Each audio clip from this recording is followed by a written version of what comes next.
वृंदावनेश्वरी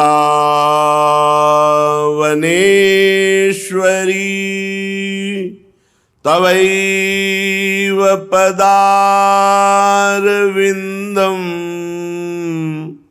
प्रेमामृतैकमकरंद रसौघपूर्णम्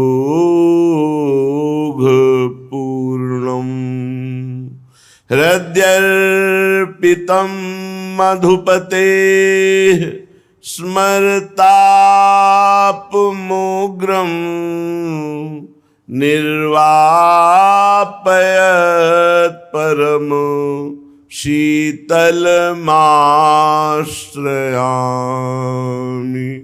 परम शीतलमाश्रयामि।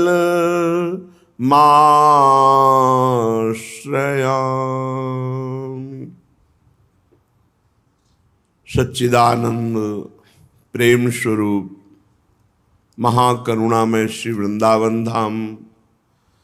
वृंदावन धाम के लाडले युगल सरकार श्री प्रिया प्रीतम जू, समस्त सहचरी वृंद, खग मृग पशु पंछी, यमुना रस रानी, रजरानी, समस्त ब्रजवासी परिकर, अहेतु की कृपा ही अहेतु की कृपा है।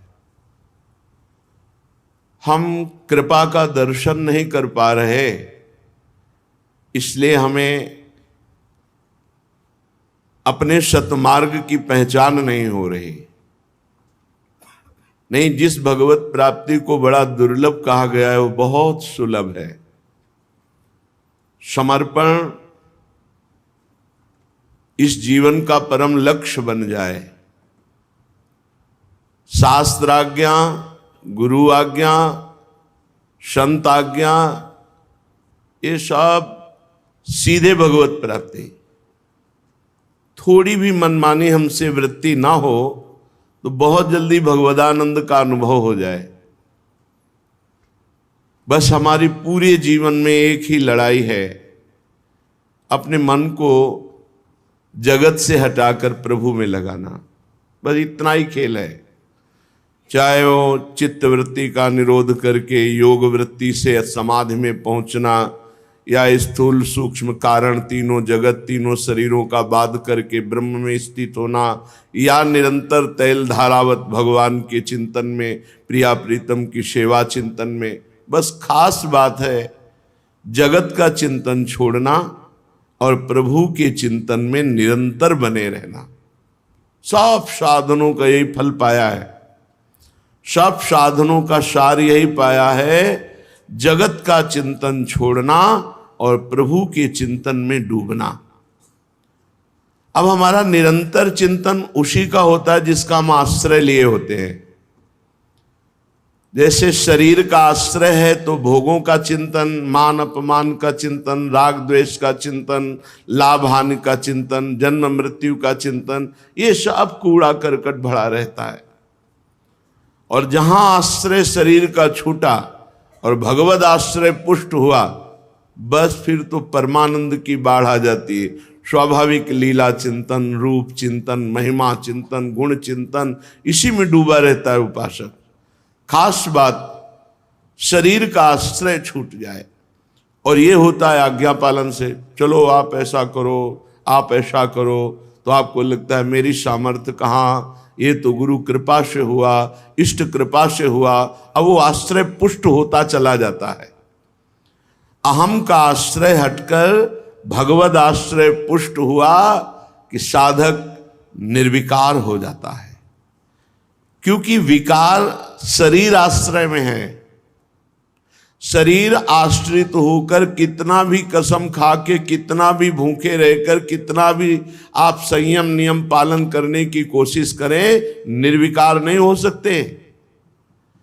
भगवद आश्रय ही आपको निर्विकार करता है। श्रीपाद प्रबोधानंद जी महाराज कह रहे हैं, सर्वं त्यक्त्वा शरणमगमं श्रील वृंदावन त्वां त्वयि अत्यंताक्ष मम करवम कोटि संख्यापराधम तन्मे नालंबनमिहि किमप्यस्ति राधा पदाब्ज द्वंद्वानंदोन्मदमदवनम त्वं न चेन्नैव नैव। सर्वम त्यक्त्वा, ये धामनिष्ठ महापुरुष है। मैंने सब कुछ छोड़ दिया, एकमात्र वृंदावन का आश्रय ले लिया। बहुत बड़ी महिमा है। ये जो आप लोग दंडवती परिक्रमा लगा रहे हैं ना, ये जो परिक्रमा लगा रहे हैं ना, हम आपसे कहते हैं कि अगर करोड़ बार भगवत प्राप्ति होनी होती तो भी बहुत सरल है। दुर्लभ है मानव देह, फिर दुर्लभ है संत समागम, और फिर अत्यंत दुर्लभ है नाम रूप लीला धाम की कोई निष्ठा जागृत हो जाए।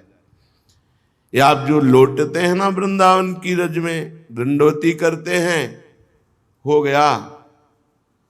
बहुत करुणा में प्रभु हैं। जन्म जन्मांतरों के पापाचरण का नाश, जैसे गिरिराज जी की परिक्रमा, वृंदावन की परिक्रमा, ब्रज 84 कोस की परिक्रमा, निहाल हो गए। ये ऐसा महान तप आपके जीवन में जो भगवान की ही केवल प्राप्ति कराएगा, केवल भगवान की प्राप्ति कराएगा। गिरिराज जी की दंडवती परिक्रमा श्री सदगुरुदेव भगवान के चरणों के आश्रित हो रही थी। आगे आगे पूज्य महाराज जी पीछे पीछे। पहले वृंदावन की दंडवती करवाई, फिर गिरिराज जी की, फिर बरसाने की, फिर ब्रज 84 कोश पद यात्रा। गुरु कृपा ही सामर्थ्य प्रदान करती है। 4 बजे तड़के एक इतना बड़ा बालक अन्योर के सामने ऐसे आगे परिक्रमा मार्ग 50 हाथ आगे महाराज जी होंगे। आदेश था कि दूरी बना के चलो। वो बैठ गए तो 50 हाथ दूर बैठे रहो, जब तक वो दंडवती न शुरू करे तब तक बैठे रहो। वो चिंतन परायण महापुरुष। तो बीच में बोले ला बाबा पैसा दे। श्री जी की सेवा के लिए कब्र में कुछ गमछा में से बांधे रहते। नहीं नहीं पैसे नहीं चल। ए झूठ बोले बाबा, पैसे। बालक है, गांव आसपास, तो कोई बालक आ, पर 4 बजे प्रश्न उठा, खुला 1 रुपया से। वो मंद मुस्कान, वो चितवन, दंडवती लगाए बिना कारण के अशुभ प्रवाह हो। जब दंडवती का विश्राम हुआ तो पूज्य महाराज जी से कहा, महाराज जी ने कहा यहाँ बालक कहाँ आ सकता है 4 बजे, ये तो गिरिराज धरन की ही लीला है, गिरिराज धरन है। जब यहाँ वृंदावन आए तो भक्ति दीप महाराज जी यहाँ रहते थे। उनका बाबा तुम्हें भगवत साक्षात्कार हुआ गिरिराज जी में? नहीं महाराज। हे बाबा हमको यहाँ से पता चला, तुम कह रहे हो नहीं। वो क्या पता चला महाराज जी? बोले एक बालक नहीं मिला।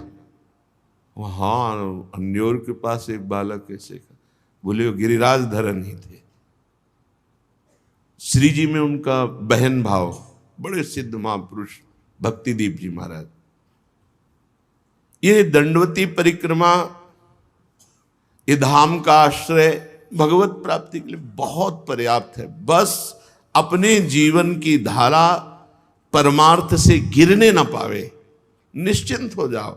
ये लाखों प्रकार की साधनाएं एक तरफ और धाम का आश्रय वास एक तरफ, ये बहुत बड़े साधन से परिपूर्ण अवस्था को प्राप्त महापुरुष हैं श्रीपाद प्रबोधानंद जी। सन्यास में कृपा शब्द नहीं है, सन्यास में साधन शब्द ही है। कृपा शब्द तो वैष्णव पद्धति में, भक्ति में है। महाप्रभु चैतन्य देव की कृपा से श्रीधाम वृंदावन का और वृंदावन के रसिकों के कृपा कटाक्ष से जो प्राप्त हुआ, तो कह रहे सर्वम त्यक्त्वा, सब कुछ छोड़ करके शरण मगमम श्रील वृंदावनम त्वाम, मैंने अगम वृंदावन की शरण ली, जो बड़ा दुर्लभ है, आप लोगों को कृपा से प्राप्त हुआ है। तो आपको लगता है वृंदावन वास कोई कठिन है? अरे वृंदावन वास कठिन मेरी माई, रसिकों ने लिखा है, बहुत कठिन है वृंदावन वास। ये तो सहज हो गया, जैसे तैर कर जाना बड़े बड़े खतरनाक जल जंतुओं के बीच से, बड़ा कठिन, लेकिन सुदृढ़ जहाज मिल गया जल का तो बैठकर खेलते हुए पार हो गए। ऐसे हरिवंश प्रताप रूपी जहाज पर बैठ गए तो श्रीधाम वृंदावन का वास, उपासना, ये सब सहज हो गया। बहुत ध्यान देने योग्य बात, बिल्कुल विचलित नहीं होना। इसका मतलब ये नहीं कि प्रमाद स्थिति में मनमानी आचरण करना, बात को समझना है। सर्वम त्यक्त्वा शरण मगमम श्रील वृंदावनत्वाम अत्वयि अत्यंता क्षमम करवम कोटि संख्यापराधम। आपके ऊपर मैं जब वास करने लगा, आपकी शरण लेकर, तो ठहरा अपराधी जीव तो करोड़ों अपराध किए। त्वयि अत्यंता क्षमम करवम कोटि संख्यापराधम, पर आप इतने दयालु हैं कि आपने मेरा हाथ नहीं छोड़ा। करोड़ों अपराध करने पर भी आपने क्षमा किया और हमें वास दिया। श्रीधाम वृंदावन चाहे तो एक मिनट में ऐसी आपकी चित्त वृत्ति कर देगा कि हम हाथ जोड़ें, आपको सब सुविधाएं दें, तो भी आप नहीं रुकोगे, भाग जाओगे। और श्रीधाम पकड़ लेना तो रोज आप अपमानित हो, कड़वे वचन सुनो, हर अव्यवस्था हो, तो भी आपके मन में नहीं आएगा कि मैं वृंदावन छोड़ दूं। यही लगेगा कि नहीं नहीं, यही वृंदावन वृंदावन। और ये आता भी नहीं है कि मैं वृंदावन वास करूं बिना श्री जी की कृपा के। श्री राधिका कृपा बिनु सबके मन अनगम्य। अभी जब आ रहे थे तो एक भगत अपने भाव प्रस्तुत कर रहे थे कि मैं बार बार तो आ नहीं सकता, एक बार दर्शन किए और कोई जीवन तो हमें यहाँ बिताना नहीं। तो फिर हमें अच्छा नहीं लगा, फिर हम माइक लिया, हम कहा ए भाई, हमें जीवन भले यहां बिताने को ना मिले, लेकिन हम यही बोलेंगे कि मेरा जीवन यहां व्यतीत हो जाए। हम हर बार यहां आवे और हर बार यहां मांगे कि प्रभु भले हमें अखंड वास न दो, लेकिन जब मरे तो आपकी रज में मरे, इतनी कृपा कर दो। तो धाम में जो पधारता है धामी देख लेता है, धामी है श्यामा श्याम। अरे आकांक्षा नहीं होती, आकांक्षा ही नहीं हो सकती बिना किशोरी जी की कृपा के। सर्वम त्यक्त्वा शरण मगमम श्रील वृंदावन त्वाम, हे वृंदावन सब कुछ छोड़कर हमने आपकी शरण ली। और हमारा स्वभाव है गलती कर देना, तो हमसे कोटि संख्या अपराध हम अगर गिने तो करोड़ों अपराध होंगे, पर आपने सब क्षमा किया। कैसे पता चला क्षमा कर दिया? क्योंकि मेरे हृदय में ये नहीं आया कि मैं वृंदावन छोड़ दूं। आपने मेरा कर पकड़ लिया, हाथ पकड़ लिया। तन्मे नालंबन में ही किमप्यस्ति राधा पदाब्ज द्वंद्वानंदोन्माद। और क्या कृपा कर दी, आपने सहारा दे दिया गोरे चरणारविंद का, और उन चरणारविंद से हमारे हृदय में बड़ा उन्माद प्रकट हुआ, प्रेमोन्माद। मदवनम त्वम ना चेन्नैव नैव, मैं बड़े आम में घूमता हूं हमारे माई श्यामा जी को राज, ये मस्ती। यद्यपि मैं अपराधी हूं, पर वृंदावन की कृपा से गोरे चरणारविंद की ठसक मिल गई, और मैं उसी उन्माद में मदवनम, श्री वृंदावन में मद में उन्मत्त होकर राधा राधा राधा हमारे माई श्यामा जी को राज, मेरे प्राणनाथ श्री श्यामा। अब मुझे विश्वास है नाचे नैव नैव, आप कभी मुझे त्याग नहीं सकते, आप मेरी रक्षा करेंगे, आप मुझे बचाएंगे, आप मुझे प्रियालाल से मिला देंगे, ये पक्का विश्वास। मदगुण दोष विचारम विनैव वृंदावनम महाशक्ति, नित्योच्छृंखल करुणाद्यखिल गुणम माम ध्रुवम नयेत स्वपदम। श्री धाम वृंदावन अपने अखंड वास करने वाले के गुण या दोष नहीं देखता, इसीलिए कह रहे हैं मद गुण दोष विचारम विनैव। वृंदावनम महाशक्ति, बहुत आनंद के वचन है। मेरे गुण दोष पर वृंदावन ध्यान नहीं देता, अपनी महाशक्ति से मुझ उच्छृंखल पर करुणा करके अखिल गुण युक्त करके श्री जी की सेवा में पहुंचा दिया। नित्योच्छृंखल करुणाद्यखिल गुणम माम ध्रुवम नयेत स्वपदम। स्वपदम श्री प्यारी जी की सेवा, हमारा स्वपद है श्री लाडली लाल की युगल सेवा, सहचरी पद, ये स्वपद है। जो श्री धाम वृंदावन का अखंड वास ले लेता है, ये अखंड वास वाले के लिए, तो वृंदावन उसके गुण दोष पर विचार ना करके महाशक्ति अपनी सामर्थ्य से, यद्यपि वो उच्छृंखल स्वभाव का है, तो भी करुणा करके अखिल गुण संपन्न श्री श्यामा श्याम की सेवा की योग्यता प्रदान कर देता है। धन्यम वृंदावनम। श्री वृंदावन वर्तिनि यत्र क्वचनापि सापराधस्य राधा कृष्ण द्रोहिण उरुतर नरकात् कदापि नोद्धारः।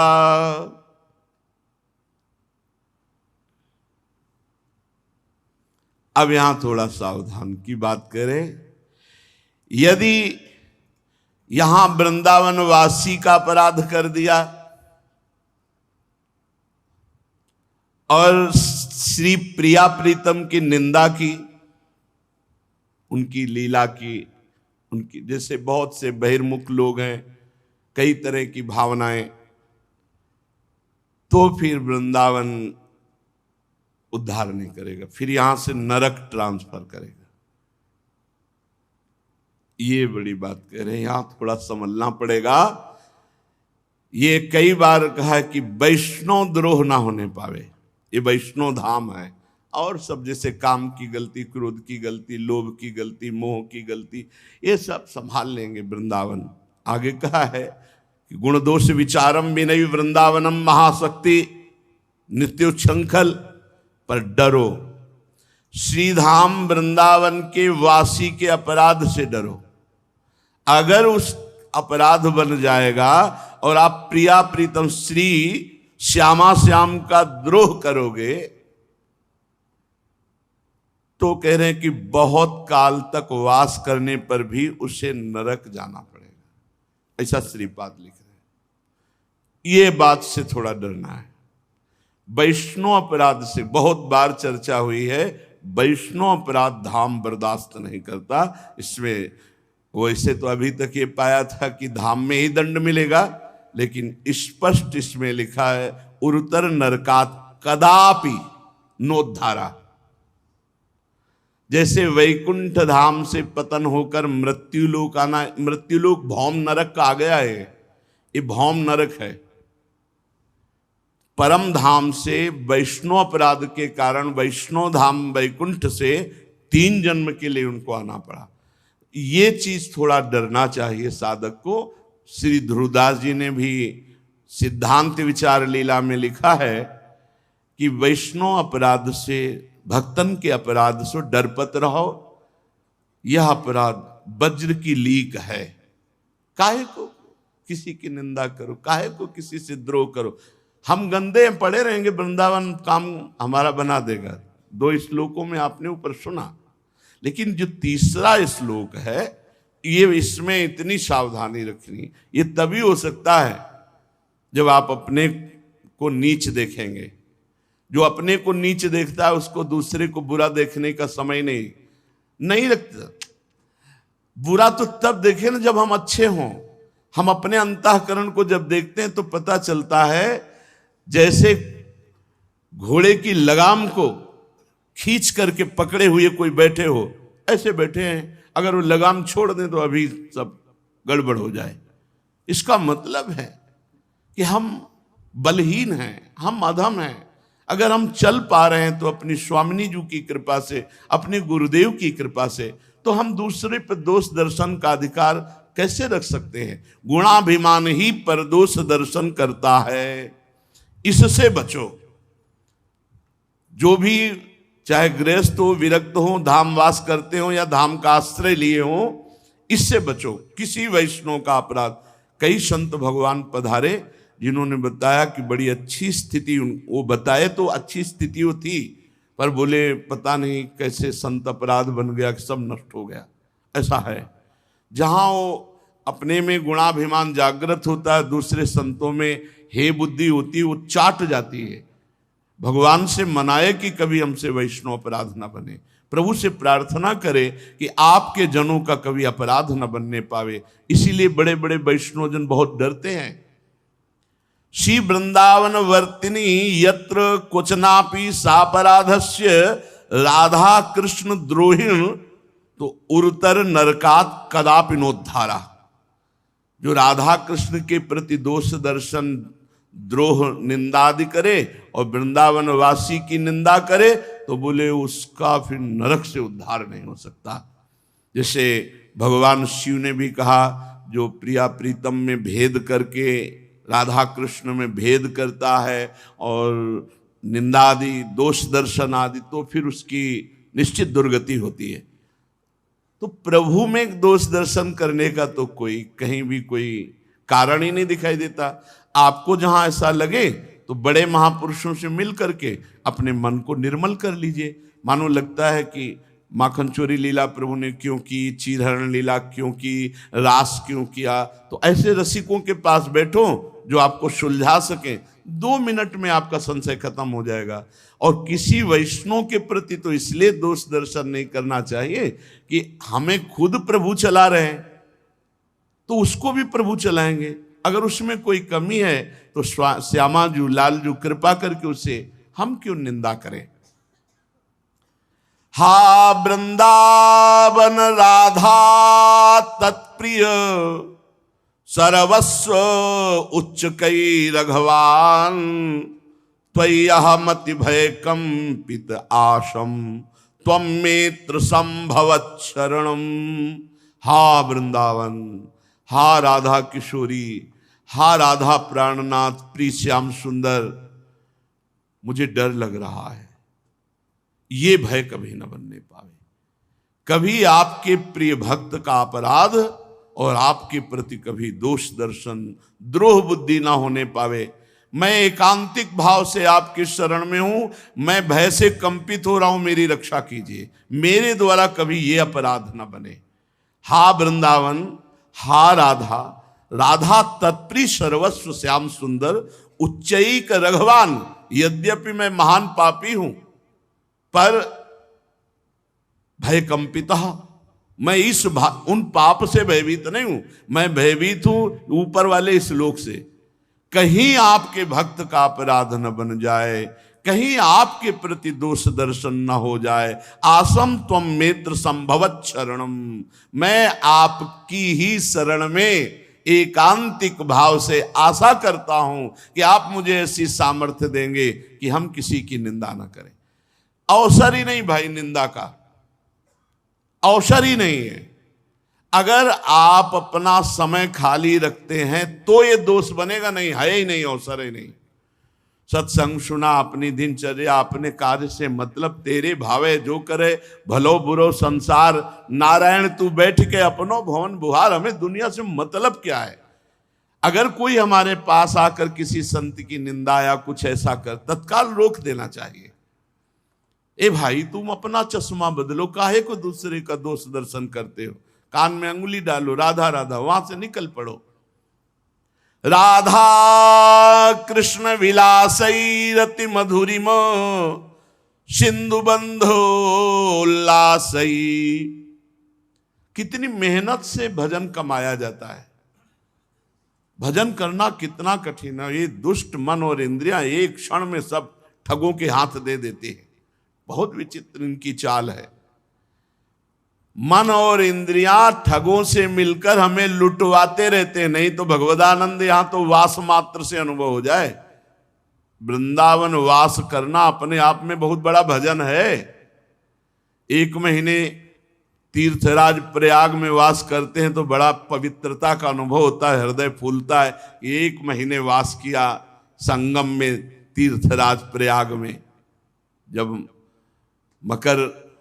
माघ मकर गति रवि जब हुई, तीर्थपति आव सब कोई जाता है, जैसे अर्ध कुंभी कुंभ, और ऐसे भी माघ मास में 1 महीने वास करने में छाती फूलती, आनंदित होते हैं। और यहाँ ज्ञान भक्ति वैराग्य सबका संगम है वृंदावन धाम, और यहां आप जीवन व्यतीत कर रहे हो, आपका हृदय नहीं फूल रहा। आप विचार करो, जब 1 महीने के बाद वहां से चले ना, तो बहुत आनंद, अपने लोगों ने वास किया है, तो एक हृदय में कि 1 महीना से संगम स्नान हो रहा है और वहां वास किए, बड़ा पवित्रता का अनुभव होता है। और तीर्थराज प्रयाग जहां पवित्रता का अनुभव करता है, ऐसे वृंदावन धाम में आप आजीवन व्यतीत कर रहे हो, आपको अनुभव नहीं हो रहा है। हम तब कहीं ना कहीं हमसे त्रुटि हो रही नहीं। वृंदावन वास मात्र आनंद में उन्मत्त कर दे आपको। राधा कृष्ण विलासई रति मधुरिम सिंधु बंधुरोल्लासई रंजित निकुंज वीथिम ध्यायन्ति वृंदाटवी महाधन्य। वह धन्य हो जाता है वृंदावन में वास करने वाला, जो केवल प्रिया प्रीतम के पद गायन करना, नाम जप करना, उन्हीं का चिंतन करना, वृंदावन की कुंज निकुंजों का चिंतन करना। रंजित निकुंज भी थी, जहां उनके चरणार विंद पड़ रहे, कैसे प्रिया प्रीतम विहरण कर रहे, कैसे प्रिया प्रीतम मुस्कुरा रहे, उनके पदों का गायन करना, नाम जप करना। तो बोले वो महाभाग्यवान पुरुष धन्य है वृंदावन वास कर। किसी से मतलब नहीं, ना काहू सो बोली वो, ना कोई व्यवहार, अपनी कुंवरी किशोरी को जियत निहार निहार। मतलब नहीं किसी से, वृंदावन ऐसे रहे मनो चिन्हारो नाहि, किसी से कोई मतलब नहीं। राधे श्याम बस, जो जो कर रहा है प्रिया जो जाने, लाल जो जाने, हमें तो जैसे चला रहे हम वैसे चल रहे, नेत्र नीचे किए हुए, अपनी कुटिया से जहां आए सत्संग सुना, वाणी पाठ किया, नेत्र नीचे किए, अपनी कुटिया में चले गए, किसी की कोई बात नहीं। व्यवहार तो बहुत खतरनाक है, अगर यहां दोस्त बनाया तो गड़बड़ हो जाएगा। रास्ते में चल रहे हैं बातें कर, वो अमुक की, अब वो निंदा स्तुति वैष्णव अपराध में आ जाएगा। कुछ नहीं, पर निंदा की किए ते आवत नहीं कछु हाथ, मूरख पर्वत पाप को ले चल अपने साथ। किसी की चर्चा मत करो। श्री गोस्वामी तुलसीदास जी कह रहे हैं कि जो भगवान से विमुख है, जो निरंतर नाम जप नहीं कर रहे, ये नरक रूप प्राणी हैं, इनसे ज्यादा बात ना करे। नहीं, अपराध बिल्कुल संभव है, बहुत जल्दी अपराध बन जाए। ते नर नरक रूप जीवित जग, भव भंजन पद विमुख अभागी, निशिवासर रुचि पाप असुचि मन, खलमति मलिन निगम पथ त्यागी। नहीं सत्संग भजन नहीं हरि को, श्रवण न राम कथा अनुरागी। बस सुत बितदार भवन ममता निशि, सोवत अति न कबहु मति जागी। किनका संग नहीं करना? बोले वो अभागी मनुष्य नरक रूप हैं, मतलब उनका संग, उनके पास बैठना, उनके साथ भोजन करना, मानो नरक जाने का रास्ता तय करना है। कैसे लोगों का संग ना करे? बोले जो भवभय भंजन भगवान श्री हरि के चरणों से विमुख हैं, रात दिन दूसरों से सुख लेने का चिंतन करना ही पाप वृत्ति है। दूसरों से सुख भोगने की इच्छा। बोले जिनका स्वभाव दिन रात पाप में ही लगा रहता है मन।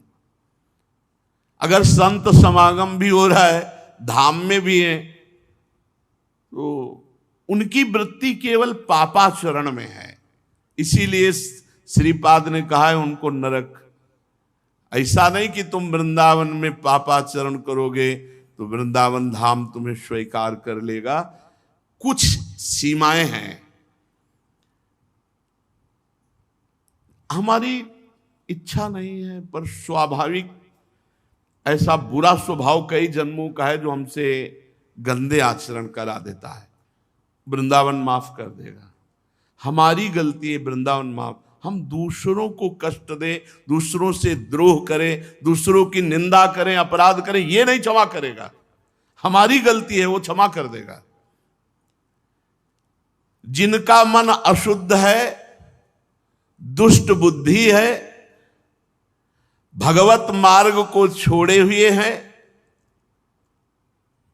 ना कभी सत्संग करते हैं, ना भगवत भजन करते हैं, अगर भगवान की कथा भी हो रही है तो वहां भी इसी विचार से जाते हैं, दोष दर्शन की बुद्धि से। श्रवण न राम कथा अनुरागी, और उनके हृदय में बस स्त्री आसक्ति, धन की आसक्ति, पुत्र की आसक्ति, कैसे इनको सुख पहुंचावे, ऐसे मोह ममता में आसक्त अचेत सोते हुए जो मैं मेरे की डोरी में बंधे हुए अज्ञान में, ऐसे लोगों का संग नहीं करना चाहिए। तुलसीदास हरिनाम सुधा तज सठ हठ पियत विषय विष मांगी, सूकर श्वान श्रगाल सरिस जन जनमत जगत जनन दुख लागी। श्री गोस्वामी तुलसीदास जी कह रहे हैं, ये दुष्ट स्वभाव वाले भगवान नाम रूपी अमृत का पान नहीं करते। ये अमृत को छोड़कर, नाम रूपी अमृत को छोड़कर, ये विषय रूपी जहर लूट लूट कर खाते हैं। इनसे सुअर अच्छे, कुत्ता अच्छे, गीदड़ अच्छे। क्यों? ये अपने निकृष्ट योनियों को भोग कर मानव देह की तरफ बढ़ रहे हैं, और ये मानव देह धारण करके अपनी मां को व्यर्थ में दुख दिया, 9 महीने गर्भ में रहे, जन्मे, और ऐसे पापाचरण किए कि पितरों को भी नरक ले गए। ऐसे दुष्ट संग का त्याग कर दे। अगर हमें कभी दुष्ट संग मिले भी जो भगवद विमुख है, तो पहला कार्य करना, मन से प्रणाम करना और फिर दूरी बना लेना। मन से इसलिए प्रणाम करना क्योंकि आचार्य का आदेश है, ये क्रूरापि पापिनो न च सताम संभाष्य दृश्यासे सर्वानुवस्तुतया निरीक्ष परम स्वाराध्य बुद्धिर्मम। उनमें भी मेरे राधा वल्लभ लाल हैं, उनको प्रणाम, जे ही प्रणाम करोगे तो अब आप उनसे दूरी बना लो, उनकी निंदा भी मत करो, तो कोई अपराध आपके ऊपर लागू नहीं हो पाएगा। नहीं, ऐसे लोगों की भी निंदा करना हमारे अंतःकरण में मलिनता पैदा कर देगा, क्योंकि कहीं ना कहीं हम उनका चिंतन करने लगेंगे और चिंतन हमारा मलिन हो जाएगा। मलिन चिंतन मलिन कर देता है। चलते हैं श्रीमद् भागवत महापुराण, जिसमें भगवान के अवतार श्री पृथु जी महाराज अपनी प्रजा को उपदेश किए। कल आपने श्रवण किया, अपनी प्रजा को महाराज पृथु जी ने कहा कि सबसे पहली बात, किसी पर दोष दर्शन नहीं करना। वही देखो, हर जगह परमार्थ की जहां सावधानी की वार्ता है, वहां कोई ऋषि बोले या कोई भक्त बोले या भगवान बोले, शास्त्र बोले, एक ही बात है। ध्यान दीजिए, कल की चर्चा में था कि महाराज पृथु ने अपनी प्रजा को कहा, मैं हाथ जोड़कर निवेदन करता हूं, यदि आप बात मानेंगे तो आप हमारे ऊपर बड़ी कृपा करेंगे, बड़ा अनुग्रह करेंगे। पहली बात यह कि आप किसी पर दोष दर्शन ना करें। दूसरी बात, हृदय में निरंतर भगवान का नाम जप करें। तीसरी बात, जो भी कर्तव्य कर्म करते हैं भगवान को समर्पित कर दीजिए, इससे सर्वलोक महेश्वर भगवान प्रसन्न हो जाएंगे, भगवत प्राप्ति आपको हो जाएगी। पृथ्वी तल पर हे मेरे प्रजाजन, वही मेरा प्रिय है जो यज्ञ भोक्ताओं के, अधीश्वरों के भी अधीश्वर सर्वगुरु भगवान श्री हरि का निरंतर भजन करते हैं। ये बहुत बढ़िया बात है। भगवान का निरंतर भजन करते हैं वे मुझ पर बड़ी कृपा करते हैं। महाराज पृथु ने कहा वे मुझ पर बड़ी कृपा करते हैं।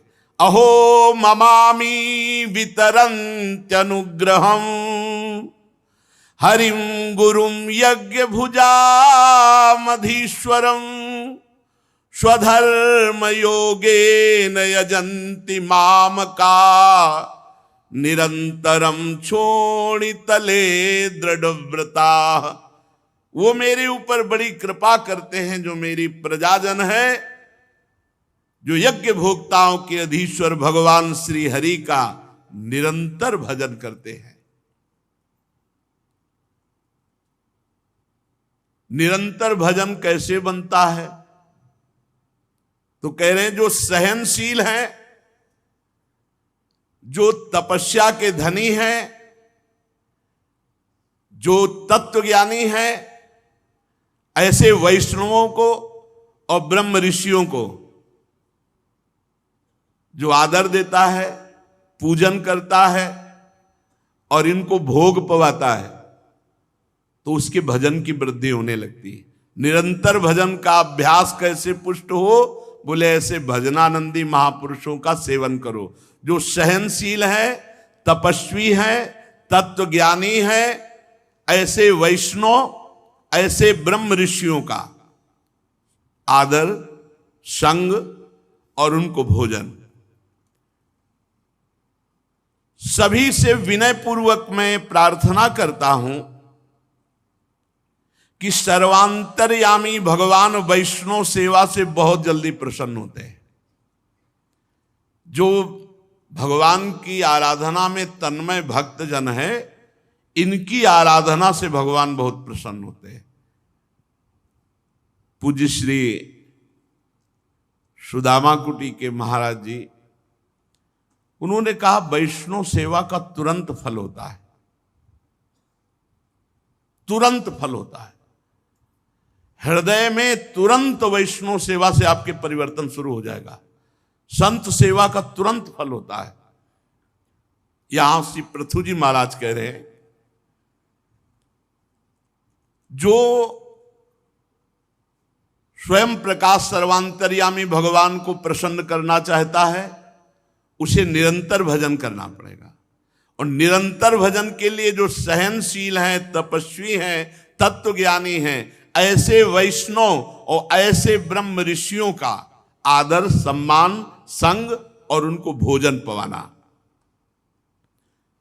आप सभी से मैं विनय पूर्वक कहता हूं, ब्रह्म ऋषियों की सेवा करने से बहुत जल्दी भगवान प्रसन्न होते हैं। वैष्णव सेवा, ब्रह्म ऋषियों की सेवा अगर नित्य बनने लगे तो बहुत जल्दी चित्त शुद्ध होकर के बिना ज्ञानाभ्यास के उसे मोक्ष पदवी प्राप्त हो जाएगी। बिना तत्व ज्ञान के अभ्यास के कि सब में भगवान है, ऐसा कुछ लगाने की जरूरत नहीं। हृदय पवित्र हुआ ये अनुभव हो जाएगा, जित देखो तित श्याममयी। कैसे पवित्र होगा? पृथु महाराज अपनी प्रजा को कह रहे हैं, जो रोज संत सेवा करता है, वैष्णव सेवा करता है, ब्रह्म ऋषियों की सेवा करता है, इस लोक में वैष्णव और ब्रह्म ऋषियों से बढ़कर दूसरा कौन हो सकता है? एक बहुत काल तक अग्नि में हवन करे और एक वैष्णव को भोजन पवा दे, तो वैष्णव भोजन पवाने से भगवान बहुत जल्दी प्रसन्न हो जाएंगे। इंद्रादि यज्ञीय देवताओं को जो हवन किया जाता है, उससे ज्यादा तत्वज्ञानी ब्रह्म ऋषि और भगवत भक्तों को जो श्रद्धा पूर्वक प्रसाद पवाया जाता है, तो चेतना शून्य होम यज्ञ में वो लाभ प्राप्त नहीं होता जो चैतन्य वैष्णव ब्रह्म ऋषियों के पवाने से होता है। यद ब्रह्म नित्यम विरजम सनातनम श्रद्धा तपो मंगल मौन संयमई समाधिना बिभ्रतिहार्थ दृष्टये यत्रेदमादर्श इवाव भासते तेषामहं पाद सरोज रेणुर माया वहे आदि किरीट मायु यम नित्यदा बिभ्रत आसु पापम नश्यन्त्यमु सर्वगुणा भजन्ति गुणायनम शील धनम कृतज्ञम वृद्धाश्रयम संवृणितेनु संपदा प्रसीदताम ब्रह्म कुलम गवाम च जनार्दना सानुचरस्व मह्यम। आहा, बहुत सुंदर बात कह रहे हैं। जैसे दर्पण साफ हो तो अपना प्रतिबिंब दिखाई देने लगता है, ऐसे ही जब हृदय निर्मल होता है तो ब्रह्म का साक्षात्कार स्वयं हो जाता, कोई प्रयास नहीं करना पड़ता। और हृदय की शुद्धि के लिए श्रद्धा तपो मंगल मौन संयमई, जो भगवत श्रद्धा से युक्त हैं, भगवत तपस्या संलग्न है, जो मंगलमय आचरण करते हैं और ज्यादातर मौन रहते हैं, ऐसे संयमी जो वैष्णव जन हैं, जो भगवत भक्त हैं, जो ब्रह्म ऋषि जन हैं, उनकी जो आराधना करता है उसका हृदय निर्मल हो जाता है। हृदय निर्मल होने पर ऐसे ब्रह्मबोध, ऐसे भगवत साक्षात्कार हो जाता है जैसे दर्पण साफ होने पर अपना प्रतिबिंब दिखाई देता है। तेषामहम पाद सरोज रेणुर माया वहे याद किरीट मायु, मैं ऐसे ब्रह्म ऋषि वैष्णव जनों की चरण कमल की धूली अपने मुकुट पर धारण करता हूं, आयु पर्यंत धारण करूंगा, क्योंकि वो चरण रज धारण करने से तत्काल सारे पाप नष्ट हो जाते हैं और भगवत सेवा संबंधी सद्गुण प्रकट हो जाते हैं। अर्थात अपनी प्रजा को उपदेश कर रहे हैं, वैष्णव सेवा करो, ब्रह्म ऋषियों की सेवा करो, उनका चरण धोवन अपने माथे पे धारण करो। बड़ी बड़ी यज्ञों से भगवान जैसे संतुष्ट नहीं होते, वैसे अपने भक्तों को पवाने से, ब्रह्म ऋषियों को पवाने से संतुष्ट होते हैं। गुणवान, शील संपन्न, कृतज्ञ और गुरुजनों की सेवा करने वाले के पास लौकिक पारलौकिक संपदाएं अपने आप इकट्ठा हो जाती है। अतः मेरी यही आज्ञा है, प्रार्थना है कि ब्रह्म ऋषियों का, गौवंश का और भगवत भक्तों का आराधन हो तो श्री भगवान अपनी समस्त विभूतियों के साथ प्रसन्न हो जाते हैं। श्री मैत्रेय जी कहते हैं, महाराज पृथु का यह सुंदर उपदेश सुनकर सभा में देवता पितर ब्राह्मण जितने बैठे थे साधुवाद साधुवाद साधु साधु यो कहकर प्रशंसा करने लगे। समस्त संत जन भी विराजमान थे। उन्होंने कहा, पुत्र के द्वारा पिता कैसा भी पापी हो पुण्य लोकों की प्राप्ति कर लेता है। आज ये यथार्थ सत्य पापी वेन का निस्तार हो गया कि आप जैसे पुत्र प्रकट हो गए। पृथु जी से कहा, अगर पुत्र भगवत आचरण करने वाला है तो पिता कितना भी पापी हो उसे भगवत प्राप्ति हो जाएगी, ये शास्त्र कहता है। इसीलिए मनाया जाता है कि कोई भगवान का भक्त हमारे घर में प्रकट हो जाए। इसका उदाहरण है पापी वेन महाराज पृथु और हिरण्यकश्यप। घोर नरकों की प्राप्ति होती यदि प्रहलाद जैसा भक्त ना होता। प्रहलाद ने हिरण्यकश्यप को पुनः परम पद में। वीरवर पृथु जी, आप तो भगवान श्री हरि की भक्ति में अविचल प्राप्त किए हैं। हम आशीष देते हैं आप बहुत वर्षों तक जीवित रहे और प्रजा का पालन करें, आपका सुयश हो, आप उदार कीर्ति हैं। ब्रह्मण देव भगवान श्री हरि की कथा में रुचि रखते हैं। हमारा बड़ा सौभाग्य है कि आप जैसा हमने राजा पाया और अपनी प्रजा को ऐसा उपदेश देना आपके लिए कोई आश्चर्य की बात नहीं है, क्योंकि आप अपनी प्रजा के ऊपर बहुत प्रेम रखते हैं। करुणामय महापुरुष अपने प्रियजनों को ऐसा ही उपदेश करते हैं। श्री मैत्रेय जी कहते हैं, जिस समय प्रजाजन पराक्रमी पृथ्वीपाल महाराज पृथु की प्रार्थना कर रहे थे, उसी समय एक घटना घटी। आकाश से एक तेज उतरता हुआ दिखाई दिया और उस तेजो पुंज में 4 मुनीश्वर, सनक, सनंदन, सनातन, सनत कुमार। देखो, जब भगवत आराधना होती है तो सब महापुरुष अपने आप दर्शन देने लगने, चाहे जितने बड़े महापुरुष हो, जब भगवान की आराधना हो रही तो वो सब दर्शन देते हैं। भाई जी महाराज को देवर्षि नारद, अंगिराज ऐसे प्रगट में जैसे कल आएंगे, ऐसी व्यवस्था थी कि 11 बजे देवर्षि नारद जी और मुख ऐसे जैसे निमंत्रण दे के बुलाया, ऐसे वो आए थे। आश्चर्य की बात नहीं है, सब महापुरुष हैं, पर आप जब तक भजन की ऊंचाई पर नहीं पहुंचते तब तक उन महापुरुषों को नहीं देख सकते। अभी पृथु जी से ये महात्मा जन कह ही रहे थे कि धन्य है आप जैसा पुत्र जो वेन का उद्धार कर दिया, जैसे प्रहलाद जी ने हिरण्यकश्यप का उद्धार किया। धन्य है क्योंकि आप हरि के चरणारविंद में अबाध भक्ति युक्त हैं। आप चिरंजीवी हों, बहुत वर्षों तक जीवित रहकर प्रजा का पालन करें। इतने में देखा आकाश से एक तेज उतर रहा है। वो तेज 4 मुनीश्वरों का, सनक, सनंदन, सनातन, सनत कुमार। महाराज पृथु देखते ही पहचान गए कि ये तो सिद्धेश्वर सनकादि है। आकाश से उतरकर महाराज पृथु के समीप ही राजा ऐसे जैसे किसी को प्राण मिल जाए, सनकादि की तरफ दौड़ पड़े और उनके चरणों में गिर पड़े, सनक, सनंदन, सनातन, सनत कुमार के चरणों में। फिर अर्घ पाद्य आदि विनयवश गर्दन झुकाए हुए विधिवत पूजा की, चरणोदक उतारा। सनक सनातन का जब सोचो, चरणोदक इन महापुरुषों का, चरणोदक पिया, माथे पे अपने संपूर्ण जो अनुचर सबको चरणोदक। मान लो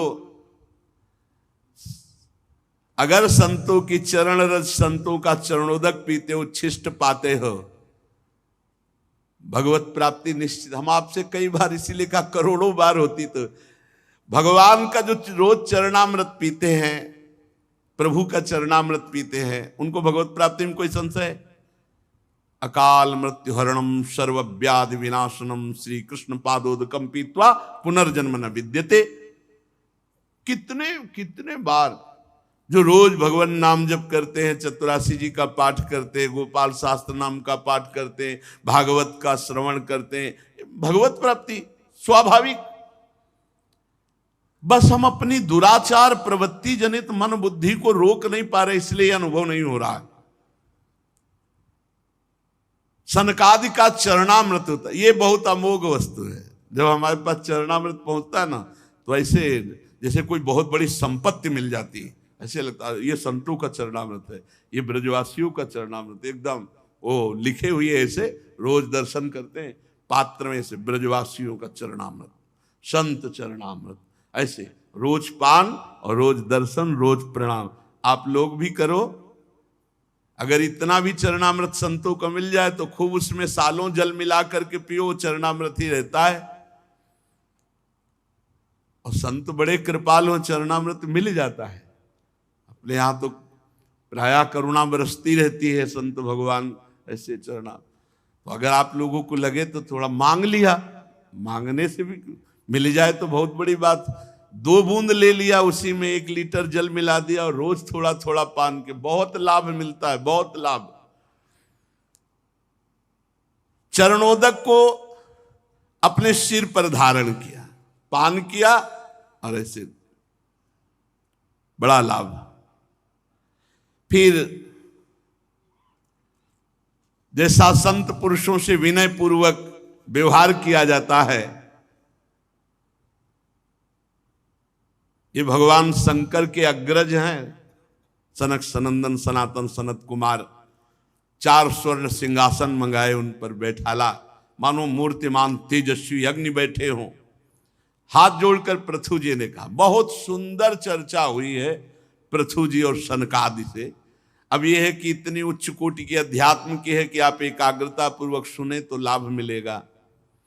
अहो आचरितम किम में मंगलम मंगलायना यस्य वो दर्शनम ह्रासीत दुर्दर्शानाम च योगिभिः किम तस्य दुर्लभतरम ही लोके परत्र च यस्य विप्राः प्रसीदन्ति शिवो विष्णुश्च शानुगः। मंगल मूर्ति मुनीश्वरो, आपका दर्शन तो योगियों के लिए भी बड़ा दुर्लभ है। भला मुझ जैसे से क्या पुण्य बन सकता है जो आप दर्शन देते हैं। ये तो आपकी अहेतुकी कृपा है कि आपने आकर दर्शन दिया। पर हम ये कह सकते हैं, जिस पर वैष्णव प्रसन्न हैं, जिस पर ब्रह्म ऋषि प्रसन्न हैं और अनुचरों के साथ भगवान शंकर प्रसन्न हैं या भगवान श्री हरि प्रसन्न हैं, उन्हीं को ऐसा सौभाग्य मिल सकता है, अन्यथा नहीं। इस दृश्य प्रपंच के कारण जैसे महातत्वाद यद्यपि सर्वगत हैं तो भी सर्वसाक्षी आत्मा को नहीं देख सकते। इसी प्रकार आप जैसे सिद्ध पुरुष यहां लोक में विचरण करते रहते हैं, पर जो भजन नहीं करते वो अनाधिकारी लोग आपको नहीं देख सकते। बड़े बड़े सिद्ध विचरण करते हैं, अनाधिकारी लोग नहीं देख सकते।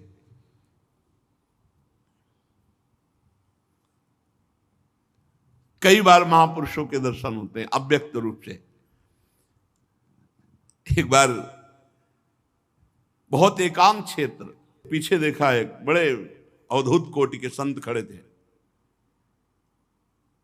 और उन्होंने कहा, जीवन में 3 बातें सदैव याद रखना, बिना किसी प्रश्न के, बिना ऐसे। बड़े अवधूत कोटि के महापुरुष एकाग्रता पूर्वक उन 3 बातों को पहली बात, कभी भगवान का विस्मरण मत करना। दूसरी बात, कभी धन अपने नाम मत रखना। तीसरी बात, अपने नाम कभी कोई जमीन मत रखना। महापुरुष जन जब देखते हैं कि इस साधक में भगवत प्राप्ति की लालसा है तो आगे से आगे आपको पूछने की जरूरत नहीं पड़ेगी। आप जैसे सिद्ध महापुरुष लोक में विचरते रहते हैं, पर जो भजन नहीं करते अनाधिकारी लोग, वो आपको नहीं देख पाते। जिनके यहां आप जैसे महापुरुष थोड़ा जल ले लें या आसन स्वीकार कर लें, बैठ जाएं, कोई पदार्थ स्वीकार कर लें, कुछ ले लें, वो धन्याति धन्य हो जाते हैं। आप जैसे महापुरुष कुछ सेवा स्वीकार कर लें।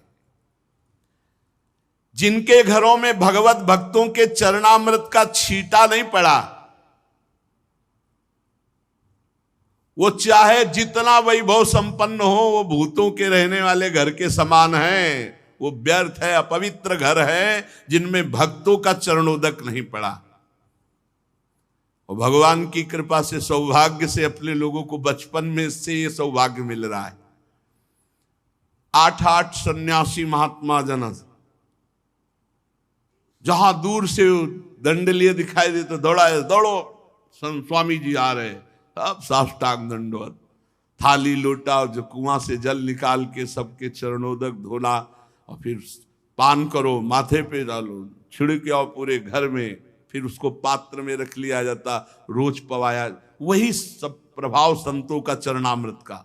जिनके घरों में संतों का भक्तों का चरणामृत नहीं छीटा पड़ता, वो बड़े बड़े समृद्धियों से संपन्न होने पर भी जिन घरों में भूत रहते हैं ऐसे वो घर हैं, अपवित्र हैं। या जिन खोखले पेड़ों में सांप रहते हैं वो अपवित्र। ऐसे हे मुनीश्वरों, कैसे कहूं कि आपका स्वागत है। स्वागतम वो द्विज श्रेष्ठा यद व्रतानि मोक्षवा चरंति श्रद्धया धीरा बाला एवं बृहंति च। क्योंकि आपने बाल्यावस्था में ही ब्रह्मबोध प्राप्त कर लिया। आप अखंड ब्रह्मचारी हैं, आपका ब्रह्मचर्य अखंड है, आप सदैव अपने स्वरूप में स्थित रहते हैं। स्वामियों, हम लोग तो अपने कर्मों के वशीभूत होकर इस विपत्ति के क्षेत्र रूप संसार में केवल इंद्रिय संबंधी भोगों को ही पुरुषार्थ मानकर भोग रहे हैं। आप कृपा करके बताइए, प्रश्न है, जो इस संसार में इंद्रिय भोगों में ही केवल सुख मानकर फंसे हैं, उनका कल्याण कैसे होगा? उनका निस्तार का उपाय क्या है? और आप लोगों से ये पूछना कि आपका कुशल मंगल है, ये उचित नहीं है, क्योंकि आप सदैव आत्मा में रमण करते हैं, आत्मस्वरूप हैं। तो क्या कुशल और क्या अकुशल आपके लिए? तो जो अपने स्वरूप में स्थित, उसमें कोई फर्क नहीं पड़ता, चाहे विपत्ति हो, चाहे संपत्ति हो, दुख हो, सुख हो, साप हो, वरदान हो, कोई फर्क नहीं पड़ता। क्योंकि जो आत्मानंद में निमग्न है, उसको इन बाहरी साप, वरदान, दुख, सुख, लाभ, हानि, मान, अपमान से कोई फर्क नहीं। एक हमने संत से सुना कि एक बार भगवान गौरी शंकर नंदीश्वर पर विराजमान होकर जा रहे थे, तो शनकादि चारों हरिशरणम हरिशरणम हरिशरणम ध्यानस्थ थे। भगवान शिव वहां से निकले, कोई प्रणाम नमस्कार, कोई भगवान शिव को कोई फर्क नहीं। अंबा ने कहा, जगत गुरु भगवान शिव को प्रणाम भी नहीं किया, ऐसे ही गर्दन, उनको गुस्सा आ गया, साप दे दिया, जाओ आउट हो जाओ। गर्दन ऐसे सीधी की, झुकाया नहीं जैसे। भगवान शिव ने कहा कोई फर्क नहीं पड़ता इनके ऊपर। बोले क्यों? इनको पश्चाताप, तो बोले कभी पश्चाताप नहीं होगा, चाहे सनकादि का शरीर हो, चाहे उठ का शरीर, इनको शरीर से कोई लेना देना नहीं, ये अपने स्वरूप में स्थित है। कुछ दिनों बाद फिर उधर से निकले, तो भगवान शिव को देखा, वो देखा ही नहीं था, देखा तो प्रणाम किया। भगवान शिव ने कहा कैसे हो? बोले अंबा है ना, बहुत कृपा है, पहले भिक्षादि के लिए तो सोचना भी पड़ता था, अब तो हरे हरे पत्ते खाते हो, हरी शरणम रटते, कोई परेशानी नहीं, खा कह दो, इनको सनकादि रूप में करो, इनको कोई फर्क नहीं पड़ता। तो कह रहे आपके लिए पूछना कि कुशल मंगल है कि नहीं, तो आप तो आत्मा में रमण करते हैं, आपके लिए ना कुशल हो ना कुशल, दोनों बराबर, कुशल अकुशल से कोई मतलब नहीं। प्रभु, आपका समागम बड़ा दुर्लभ है, उसका लाभ मिलना चाहिए। इससे मैं पूछता हूं कि जो भोगों में मनुष्य फंसे हैं, उनका सुगमता पूर्वक कल्याण कैसे होगा? प्रभु, ये आत्मबोध तो बहुत धैर्यवान, बहुत अच्छे ज्ञानी के हृदय में आत्मबोध होता है, पर विषयी पुरुषों पर कृपा करने के लिए आप जैसे महापुरुष भ्रमण करते रहते हैं। आप ये बताइए कि विषयी पुरुष का कल्याण कैसे होगा, जो भोगों में सुख मानता है? राजा पृथु के ये युक्ति युक्त गंभीर परमित मधुर वचन सुनकर श्री सनत कुमार जी बड़े प्रसन्न हुए और मुस्कुराते हुए बोले। सनत कुमार जी ने कहा, महाराज, आपने सब कुछ जानते हुए भी समस्त प्राणियों के कल्याण की दृष्टि से बड़ी अच्छी बात पूछी। साधु भक्त पुरुषों की बुद्धि ऐसी हुआ करती कि वो ऐसी चर्चा करते जिससे जगत का कल्याण हो। संत पुरुषों का समागम श्रोता और वक्ता दोनों को अभिमत है, क्योंकि उनके प्रश्नोत्तर सभी का कल्याण करते हैं। अब उत्तर शुरू। राजन, श्री मधुसूदन भगवान के चरण कमलों के गुणानुवाद में अविचल प्रीति, जो बहुत कठिन है, इससे सारी वासनाएं नष्ट हो जाती है। क्या पहला उपाय बताया? भगवान की लीला कथा श्रवण, इससे बहुत जल्दी हृदय निर्मल हो जाता है।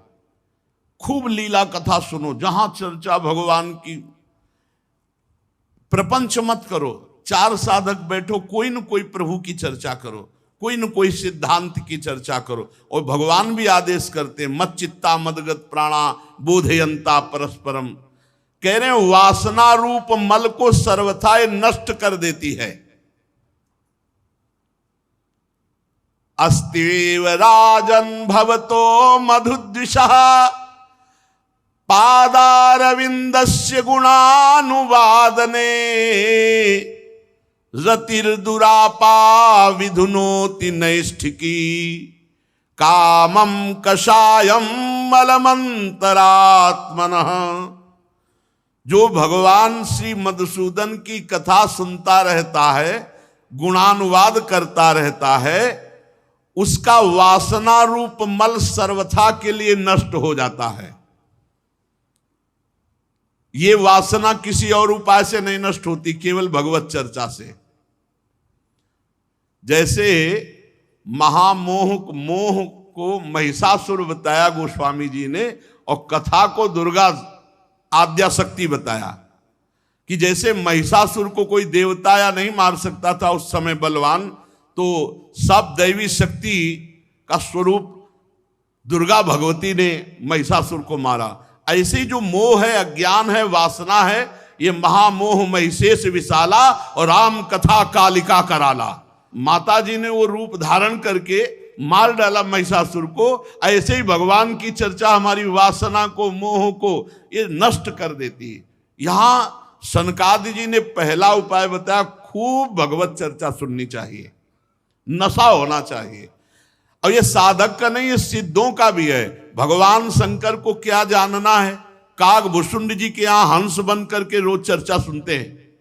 और जब वहां नहीं जाना होता तो अंबा जी श्रोता बन जाती है, भगवान शिव चर्चा करने लगते हैं अंबा जी से ही। बड़ी अमृतमयी कथाएं। वासना रूपी मल को नष्ट करने के लिए और कोई उपाय नहीं भगवान की चर्चा के सिवा।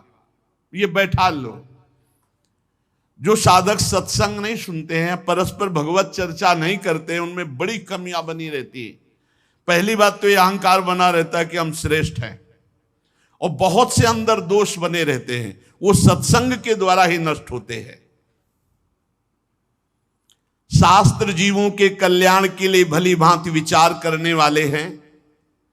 उनमें आत्मा से भिन्न देहादि के प्रति वैराग्य और अपने स्वरूप में सुदृढ़ अनुराग होना, ये कल्याण का साधन निश्चित किया गया है।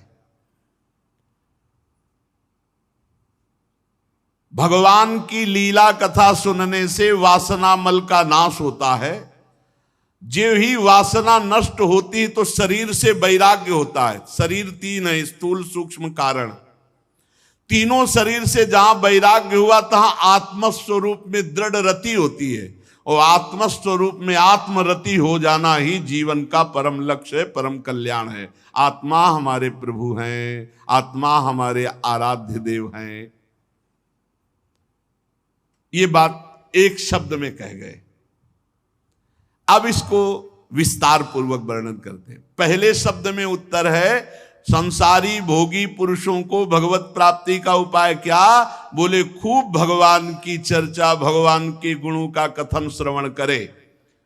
रात दिन भगवान का नाम जप, उनकी लीला कथा श्रवण से वासना का नाश होता है। वासना के नाश से तीनों शरीरों से वैराग्य होता है और आत्मरति होती है। आत्मरति ही ये परम कल्याण का स्वरूप है। अब उसको विस्तार से कह रहे हैं। जिसको अपना परम कल्याण चाहिए वो पहले सद्गुरुदेव भगवान का वरण करे, क्योंकि बिना गुरुदेव के, बिना गाइड के इस भूल भुलैया संसार से पार नहीं हुआ जा सकता। इसीलिए भगवान की प्राप्ति के लिए जो हम नाम जप कर रहे हैं, जो कथा सुन रहे हैं, इसका पहला फल होगा सद्गुरुदेव की प्राप्ति। एक संत आए थे सिख धर्मावलंबी, तो उन्होंने कहा कि हमने तो गुरुवाणी जी में पढ़ा है कि पूर्ण पुरुष मिले बिना, पूर्ण गुरु मिले बिना जीव का कल्याण नहीं होता। ऐसे नाम जब कर रहा है तो पूर्ण उसे गुरु नहीं मिले तो क्या कल्याण हो जाएगा? तो हमने कहा हाँ, क्या कल्याण होगा? वो नाम जब उसे पूर्ण गुरु से मिलाएगा और फिर गुरु जो नाम देगा उसे भगवत प्राप्ति करा देगा। तो यहां कह रहे हैं कि शास्त्र श्रवण हमारे अंदर जिज्ञासा प्रकट करेगा, भगवत प्राप्ति की मुमुक्षुता प्रकट करेगा, और उसके लिए हमें सदगुरुदेव का वरण करना होगा, सदगुरुदेव का आश्रय लेना होगा। बिना सदगुरुदेव के चाहे शिव बिरंच सम होई, गुरु बिनु भव निधि तरह न कोई। सदगुरुदेव शास्त्र के सूक्ष्म वचनों को अनुभव करके बोलते हैं, तो उनके वचनों में विश्वास रखना होगा। जो हमारे गुरुदेव कहें उनके वचनों पर बिल्कुल दृढ़ विश्वास। और जो गुरुदेव भागवतिक आचरण का उपदेश करते हैं वैसे ही आचरण करें। फिर गुरुदेव से जिज्ञासा करें, भगवत प्राप्ति संबंधी जो संशय हो, जो प्रश्न हो, अपने गुरुदेव से उनका उत्तर ले। गुरुदेव के द्वारा जो निष्ठा जागृत होती, कई तरह की निष्ठा होती, धाम निष्ठा, नाम निष्ठा, गुरु निष्ठा, सेवा निष्ठा, योग निष्ठा, ज्ञान निष्ठा, भक्ति निष्ठा, बड़ी निष्ठाएं होती। तो गुरु के द्वारा प्राप्त निष्ठा युक्त हो, और निष्ठा से योग योगेश्वर भगवान की उपासना में। और जो लोग केवल धन, इंद्री, स्त्री इसी में आसक्त हैं, भोगों में, उनसे दूरी बनाकर रखे। इनसे गोष्ठी न करें, इनसे मिले न, बहुत जहरीला स्वभाव होता है। अर्थेंद्रिया राम संगोष्ठो तृष्णया। अगर ऐसे इंद्रियारामी पुरुषों से मिलोगे तो भोगों की तृष्णा तुम्हें परेशान कर देगी। सदगुरु का वरण, उनके वचनों पर विश्वास, उनके द्वारा बताए हुए भक्ति के क्रियात्मक आचरण, उनसे प्रश्न उत्तर, जो भी आपके अंदर संशय हो, फिर उनके द्वारा प्राप्त निष्ठा, धाम निष्ठा, नाम निष्ठा, गुरु निष्ठा, सेवा निष्ठा, योग निष्ठा, जो निष्ठा का अधिकारी, उससे योग योगेश्वर भगवान श्री हरि की उपासना। और फिर धन, अर्थेंद्रिया राम संगोष्ठ तृष्णया। जो अर्थ और इंद्री के भोगों में, सहवास आदि में सुख रखने वाले जन हैं, इनसे कभी भी गोष्ठी न करें, इनसे कभी न मिले। यदि भगवत प्राप्ति करना है तो दूरी बना के रखना होगा, शास्त्र कह रहा है। क्योंकि इनकी गोष्ठी में प्रेम रखने से तृष्णा बढ़ती, भोगे हुए भोगों को भोगने का जो लालसा, वो तृष्णा। अपनी इंद्रियों को जो प्रिय पदार्थ लगे, भगवत प्राप्ति करना है तो उनको ना भोगे, या कम मात्रा में। जैसे खान पान की पदार्थ सामग्री जो बहुत प्रिय है, ये सनकादि बोल रहे हैं, जो बहुत प्रिय उसे तो पाए ही नहीं। ये बहुत अच्छा, उसे हटा दे, नहीं पाना, नहीं लेना, कम मात्रा में ले लो।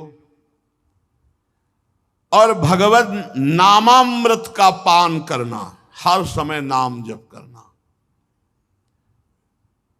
एकांत सेवन में प्रेम रखना, एकांतिक भाव होना चाहिए। कुछ समय ऐसा होना चाहिए अपनी कुटिया में एकांत, शांत, भगवत चिंतन परायण। जब नाम और ऐसे आचरण करोगे तो फिर अपने आप एक लगन लग जाती है, नींद नहीं आती।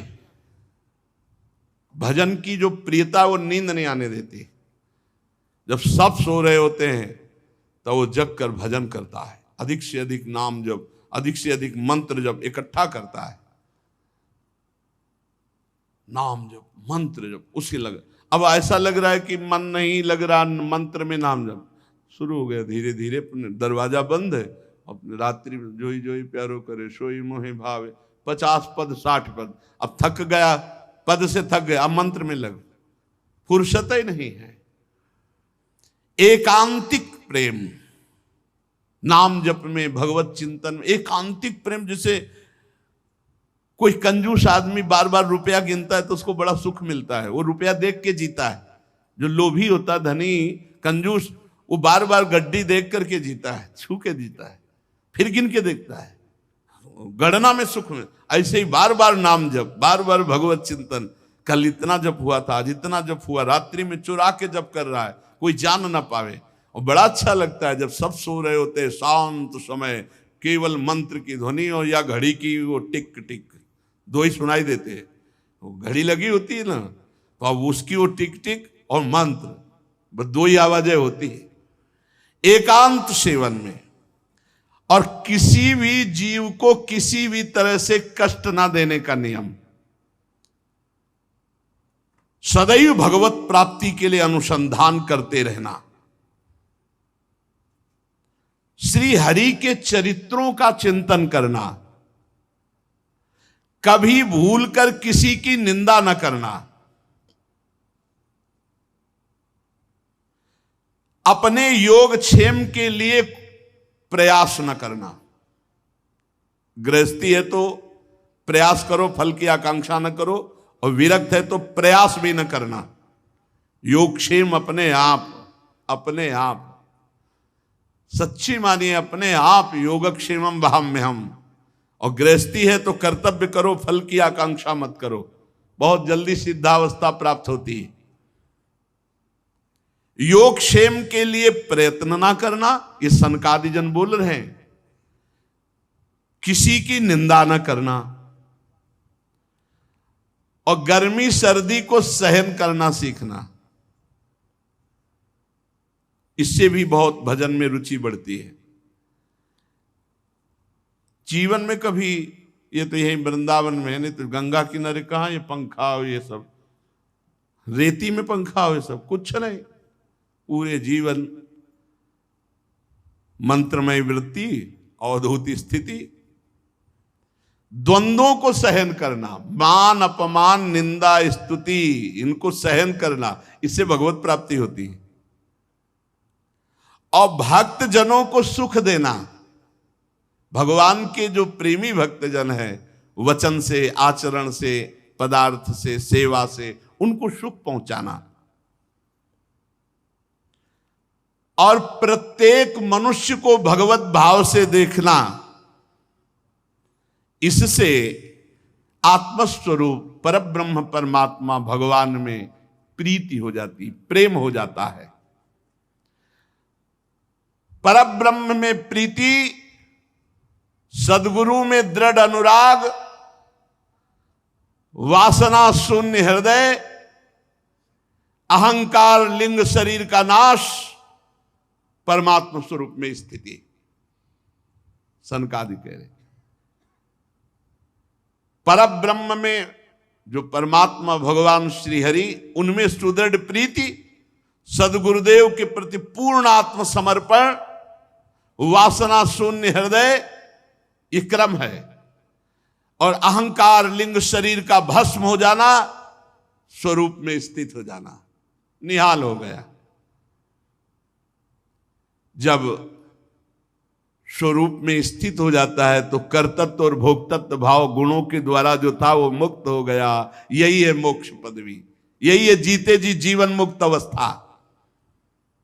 अब उस जीवात्मा और परमात्मा का भेद नहीं रह गया, वो परमात्मा स्वरूप हो गया, जीवन मुक्त, जीते जी जीवन मुक्त।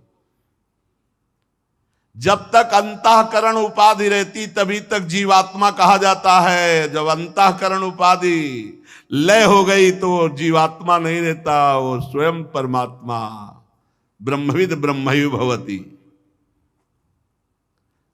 बाह्य जगत में जब तक जल है तो अपना प्रतिबिंब दिखाई देगा, दर्पण है तो अपना प्रतिबिंब दिखाई देगा। जल और दर्पण नहीं है तो प्रतिबिंब खत्म। ऐसे ही अंतःकरण है तो जीवत्व अंतःकरण नहीं, लय हो गया तो ब्रह्म स्वरूप। जो लोग विषय चिंतन में लगे रहते हैं, उनकी इंद्रियां विषयों में फंस जाती हैं, मन भोगों में ले जाता है, वह परमात्म स्वरूप होते हुए भी अपने को ना जानने के कारण इंद्रिय मन का गुलाम, वो जीवात्मा कहा जाता है। सनकादि बोल रहे हैं, इंद्रिय विषयाकृष्टई लाक्षिप्तम ध्यायताम मनः चेतनाम हरते बुद्धे स्तंभस्तोयमिव हृदय। उसकी चेतना हरण हो जाती है कि मैं परमात्मा स्वरूप हूं। वो देहाभिमानी बनकर मन और इंद्रियों के साथ भोगों की गुलामी स्वीकार करता है। ये इंद्रिय और मन भोग बुद्धि की विचार शक्ति का अपहरण कर लेते हैं। विचार शक्ति नष्ट होने पर उसकी ये स्मृति चली जाती है कि मैं भगवत स्वरूप हूं, मैं भगवान का अंश भगवत स्वरूप हूं। स्मृति का नाश होने पर वो भ्रष्ट हो जाता है, ज्ञान रहित हो जाता है। इसी ज्ञान के नाश को पंडित जन सर्वनाश कहते हैं। भ्रस्यत्यनु स्मृतिश्चित्तम ज्ञान भ्रंशः स्मृति क्षये तद्रोधम कवयः प्राहु रात्मा पवन मात्मनः। यही आत्मा का सर्वनाश है, अपनी स्मृति का नाश हो जाना, इंद्रिय और मन का जो भोगों में आसक्त हो जाना और उसी में अपनी तन्मयता हो जाना। ये सर्वहानि हो गई। जो भोगों में अपने स्वरूप को भूलकर रमण कर रहा है वो सर्वहानि कर लिया, वो सर्व स्वार्थ का नाश कर रहा है। इससे बढ़कर लोक में और कोई हानि नहीं। जो भगवान को भूल गया और भोगों में रति, सबसे बड़ी हानि। बहुत सुंदर बात श्री सनकादि कहे। फिर एक बात सुन ले, इंद्रिया शक्ति मन भोगों में जब रमण करता है तो बुद्धि की विचार शक्ति को नष्ट कर देता है। जब विचार शक्ति नष्ट हो जाती है तो उसकी स्मृति नष्ट हो जाती कि मैं कौन हूं, मेरा कर्तव्य क्या है। स्मृति नष्ट होने पर उसका ज्ञान नष्ट हो जाता है। और जहां ज्ञान नष्ट हुआ तो पंडित जन इसे ही सर्वनाश कहते हैं। वो अपने उद्देश्य को भूलकर पदार्थों की भोगों की प्रियता में फंस करके अपने स्वार्थ की हानि कर लेता है। इस लोक में सबसे बड़ी हानि है भगवान का विस्मरण होकर भोगों में रति हो जाना। इसलिए बुद्धिमान उपासक को चाहिए कि धन का और इंद्रियों के भोगों का चिंतन ही ना होने पावे। इसीलिए अनन्यस चिंतयन्तो माम, मेरा चिंतन करो। क्योंकि जहां इनका चिंतन हुआ वो ज्ञान विज्ञान को भ्रष्ट कर देता है। ये बड़ी बात है। अर्थेन्द्रियार्थाभिध्यानम सर्वार्था पन्नवो नृणाम भ्रंसितो ज्ञान विज्ञाना देना विशति मुख्यताम। जब कोई साधक विषयों का ध्यान करने लगता है, विषयों का चिंतन करने लगता है, भगवान का चिंतन छोड़ देता है, तो सभी पुरुषार्थों का नाश करने वाला ज्ञान छा जाता है। विषयों का चिंतन सब ज्ञान विज्ञान को नष्ट कर देता है। जो विषयों का चिंतन करते हुए मरता है वो वृक्षादि योनियों को प्राप्त होता है, स्थावर योनियों को प्राप्त होता है। इसलिए जिसे अज्ञान अंधकार से पार होने की इच्छा है उस पुरुष को चाहिए कि प्रभु का विस्मरण ना होने पावे, भोगों का स्मरण ना होने पावे, हर समय राधा राधा राधा राधा। क्योंकि ये भोगों का चिंतन ही धर्म अर्थ काम मोक्ष की प्राप्ति में बाधा खड़ी कर देता है। जो विषयों का चिंतन करता है उसे सदा भय लगा रहता है। जो विषयों का चिंतन करता है उसे उत्तम मध्यम अधम ये दिखाई देता है। जो विषयों का चिंतन करता है ऐसा कोई भी नहीं है जो कुशल से रह सके। काल भगवान उनकी सारी कुशलता को नष्ट कर देते हैं जो विषयों का चिंतन करता है। हे राजन, तुम वही हो, ऐसा चिंतन करो। क्योंकि शुद्ध ब्रह्म बोध संपन्न महापुरुष है। देह नहीं, इंद्री नहीं, तुम प्राण नहीं, तुम बुद्धि नहीं, तुम अहंकार से आवृत अंतःकरण नहीं, तुम वही हो, मैं ही मैं हूं, ऐसा चिंतन करो। ये शुद्ध ज्ञान का स्वरूप है। सोहमस्मि तत्त्वं नरेंद्र जगतामथ तस्थुषाम च देहेन्द्रियास्तुधिष्णात्म भिरा वृतानाम या क्षेत्र वित्त पतया हृदय विश्वगावि प्रत्यक्षकास्त्य भगवास्तमवे सोहमस्मि सोहमस्मि सोहमस्मि, वही मैं हूं। जिस प्रकार माला का ज्ञान हो जाने पर, जैसे माला पड़ा हो टेढ़ा तो दिखाई देगा, सर्प बुद्धि नहीं रहती, वैसे ही स्वरूप का ज्ञान हो जाने पर ये जगत बुद्धि खत्म हो जाती है, नानात्व तो खत्म हो जाता है। बड़े बड़े संत महात्मा जिनके चरण कमलों की अंगुली दल की छिटकती हुई छटा का स्मरण करके इस अज्ञान रूपी हृदय ग्रंथि का भेदन करके छिन्न भिन्न कर डालते हैं। बड़े बड़े सन्यासी जन जिनको रिझाने के लिए आराधना करते हैं, उन भगवान वासुदेव का भजन करो। दो मार्ग तत्काल बता रहे। एक बता रहे तुम देह नहीं हो, इंद्री नहीं हो, प्राण नहीं हो, बुद्धि नहीं हो, अहंकार से आवृत अंतःकरण नहीं हो, तुम वही हो, मैं ही मैं हूं। और दूसरा कह रहे, क्योंकि हर साधक संत महात्मा जिनके चरण कमलों के अंगुली दल की छिटकती हुई छटा का स्मरण करके अहंकार रूपी हृदय ग्रंथि का छिन्न भिन्न भेदन कर डालते हैं, उन भगवान श्री कृष्ण का तुम भजन करो। जो लोग मन और इंद्री रूपी मगरों से भरे हुए संसार सागर को योग आदि के द्वारा पार करना चाहते, तो पार करना बहुत कठिन है। लेकिन जो कर्णधार रूपी श्री हरि का आश्रय लेकर उनकी आराधना रूपी नौका पर बैठ जाते हैं, वो इस भव समुद्र को सहज में पार कर जाते हैं। ये बढ़िया मार्ग, भगवान का आश्रय लेकर भगवान का नाम जप करते हुए संसार समुद्र से पार हो जाते सहज में। ब्रह्मा जी के पुत्र आत्मज्ञानी सनत कुमार जी ने इस प्रकार महाराज पृथु को उपदेश किया। राजा पृथु ने कहा, भगवान दीन दयाल भगवान हरि ने तो पहले ही हम पर कृपा की और पूर्णता आज हुई आपके संयोग से।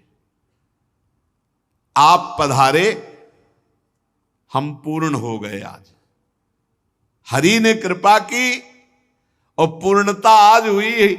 सनक सनंदन सनातन सनत कुमार जी से कह रहे, आपके दर्शन से प्रभु मैं क्या दे सकता हूं आपको, क्योंकि मेरे पास जो शरीर है, जो कुछ भी है, वो तो आपका ही दिया हुआ प्रसाद है। मैं क्या दे सकता हूं? प्राण, स्त्री, पुत्र, सामग्री से भरा हुआ भवन, राज्य, सेना, पृथ्वी, कोश, ये सब आपके चरणों में समर्पित है। ये सब आपका है प्रभु, स्वीकार कीजिए। सनकादि से सेनापतित्व, राज्य, दंड, विधान, संपूर्ण लोकों का शासन, वेद शास्त्रों के ज्ञाता, ये सब आपके ऊपर अधीन है। जो वैष्णव जन है, जो ब्रह्म ऋषि जन है, महात्मा जन है, वो किसी का दिया नहीं खाते, वो अपना खाते हैं, अपना पहनते हैं, अपनी वस्तु दूसरों को दान देते हैं, और पूरा संसार उनका दिया हुआ खाता है। महाराज पृथु सनक सनंदन सनातन सनत कुमार से कह रहे, स्वयमेव ब्राह्मणो भुंक्ते स्वम वस्ते स्वम ददाति च तस्यैवानुग्रहेणान्नम भुंजते क्षत्रियादया। ये जितना लोक है, ये ऋषि मुनि और संत महात्माओं के द्वारा दिए हुए खाता है। बड़ा रहस्यमयी बात कह रहे। ये जो ब्रह्म ऋषि जन है अपना खाते हैं, अपना पहनते हैं, और जो अन्य लोग हैं वो सब उनके द्वारा दिया हुआ खाते हैं। अगर वो ना हो, वो तपस्या ना करे, भजन ना करे, सब लोक नष्ट हो जाए। आप वेद के पारगामी अध्यात्म तत्व का निश्चय किए हुए महापुरुष हैं। आपका दर्शन अभेद भक्ति की उपलब्धि कराता है। आप परम कृपालु हैं, आप दीनों का उद्धार करने वाले हैं। आप अपनी कृपा से संतुष्ट हो जाएं। आपको कोई इस उपकार का बदला दे सके ऐसा कुछ नहीं है, क्योंकि इसके लिए प्रयत्न करना अपनी हंसी उड़ाना है। कहां आपका आत्मबोध और कहां जागतिक वस्तुएं। प्रभु मैं आपको कुछ नहीं दे सकता, फिर भी ये सब कुछ आपको समर्पित है। शनकादि जी ने पृथु जी के इस उदार स्वभावशील की प्रशंसा की और सबके सामने देखते देखते अंतर्ध्यान हो गए। सनक सनंदन सनातन सनत कुमार महात्माओं में अग्रगण्य महाराज पृथु उनसे आत्मोपदेश पाकर चित्त की एकाग्रता से आत्मा में स्थिर रहने के कारण ऐसा अनुभव हुआ कि मैं कृतकृत्य हो गया हूं।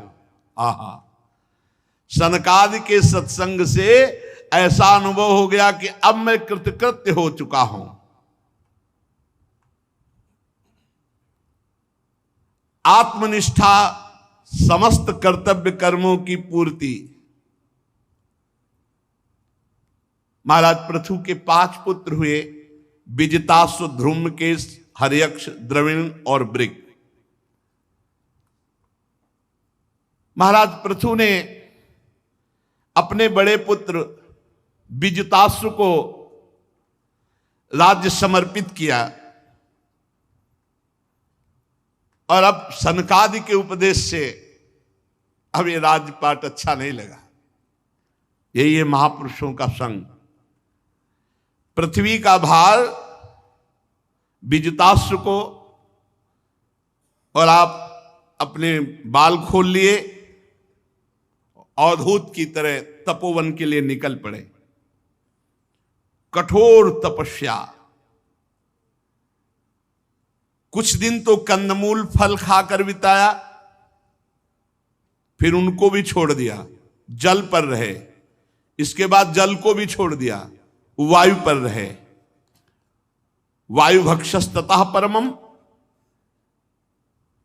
शरीर को गर्मी में तपाते, कभी छाया में नहीं बैठते। वर्षा होती तो खुले मैदान में वर्षा सहते, और सर्दी के दिनों में गले तक जल में खड़े होकर मंत्र जाप करते और मिट्टी में ही शयन करते। सब प्रकार के द्वंद्वों का सहना, वाणी से मौन, ब्रह्मचर्य का पालन, कठोर तप महाराज पृथु ने सनकादि की मिलने के बाद राजपाट त्याग करके जंगल में किया। समस्त वासना जनित कर्म बंधन तो कट ही चुके थे। सनत कुमार के सत्संग से परमोत्कृष्ट अध्यात्म योग की प्राप्ति हो गई थी। अंतःकरण शुद्ध हुआ, देहात्म बुद्धि निवृत्त हुई, सामने परमात्मा श्री कृष्ण की अनुभूति हुई। अंतर में ब्रह्मबोध, बाहर में भगवत साक्षात्कार, श्री कृष्ण की अनुभूति हुई। बड़ी अद्भुत स्थिति महाराज पृथु जी की। अंदर से ब्रह्मबोध और बाहर से श्री कृष्ण साक्षात्कार। बस श्री कृष्ण का दर्शन करके स्वरूप में स्थित होकर वीरवर पृथु ने अपने चित्त को एकाग्र किया और अपना शरीर त्याग दिया। बाहर श्री कृष्ण साक्षात्कार, अंदर श्री कृष्ण ब्रह्मबोध स्वरूप से, और अपने शरीर का त्याग कर दिया। अपने अपने तत्व जो पांचभौतिक मिल गए। जब महाराज पृथु की पत्नी महारानी अर्ची जो उनके साथ गई थी, उन्होंने कभी भूमि में पैदल भी नहीं चली थी, पर जैसा उनके पति वैसे ही उन्होंने अपने शरीर को कष्ट दिया। जब देखा हमारे प्राणपति अपनी जीवन लीला संपन्न कर ली, तो स्नान करके पति को जलांजलि देकर भगवान की वंदना करके और उनको गोद में लेकर चिता में प्रवेश कर जीवित अपने शरीर को जला दिया अपने पति महाराज पृथु के साथ। समस्त देवियां आकर के पुष्प वर्षा करने लगी और विनय किया अर्ची महारानी की कि आप अद्वितीय हैं, इस लोक में आपने अपने पति का अनुसरण किया और परलोक में भी अब आप पति के पास ही पहुंच जाएंगी, क्योंकि पति के लिए अपने शरीर को भस्म कर दिया। उनकी चिता गोद में लेकर और आग में प्रवेश कर गई। देवियों ने अर्ची जी की वंदना की। भगवान के जिस परम धाम को महाराज पृथु गए थे वहीं महारानी अर्ची भी पहुंच गई। परम भागवत पृथु जी का ऐसा प्रभावशाली चरित्र है। श्री मैत्रेय जी कहते हैं, विदुर जी हमने आपको सुनाया, जो इसे गाता है सुनता है वो निश्चित भगवान के परम धाम को प्राप्त होता है। श्री मैत्रेय जी कह रहे हैं, जो इस चरित्र को गाता है सुनता है वो निश्चित भगवान के परम पद को प्राप्त होता है। या इदम सुमहत पुण्यम श्रद्धया वहितः पठेत श्रावयेत शृणुयाद्वापि सप्रथो पदवी मियात्। इत्थं भूतानुभावोऽसौ पृथुषा भगवत्तमः कीर्तितं तस्य चरित मुद्दाम चरितस्य ते। अगर कोई कामना से इसका गायन या श्रवण करे तो संतानहीन को पुत्र की प्राप्ति हो जा सकती है, अगर पाठ करे धनहीन को धन की प्राप्ति हो सकती है, यश चाहने वाले को यश की प्राप्ति, आयु चाहने वाले की आयु प्राप्ति। और अगर कोई चाह ना करे तो भगवान के परम धाम की प्राप्ति होती है। ऐसे महामहिम भगवान के अंश से प्रकट हुए महाराज पृथु और अर्ची के पावन चरित्र को अपने लोगों ने श्रवण किया। मनन करें इसका। पूरे चरित्र का सार है, किसी पर दोष दृष्टि ना करें, निरंतर हृदय से नाम जप करें, अपने सारे कर्तव्य कर्मों को भगवान के चरणों में समर्पित कर दें। ये पृथु जी का उपदेश, सनकादि का उपदेश। भगवान की कथा खूब सुनने से हृदय का मोहमल नष्ट हो जाता है, भगवत प्राप्ति की लालसा जागृत होती, गुरुदेव के चरणों का आश्रय होता है, गुरुदेव के वचनों पर विश्वास, शास्त्र वचनों का सार गुरुदेव के वचन। गुरुदेव जो भक्ति की क्रियात्मक शिक्षा भागवत धर्म के आचरण का उपदेश करते हैं उसका अक्षरशः पालन, किसी की निंदा न करना, किसी का अपमान न करना, निरंतर नाम जप करना, भगवत चिंतन करना, इसी से घोर वैराग्य प्रकट होता है। और वैराग्य से तीनों शरीरों का राग नष्ट होता है, आत्मबोध हो जाता है, भगवत साक्षात्कार होता है, जो चाहे वो प्राप्त हो जाता है।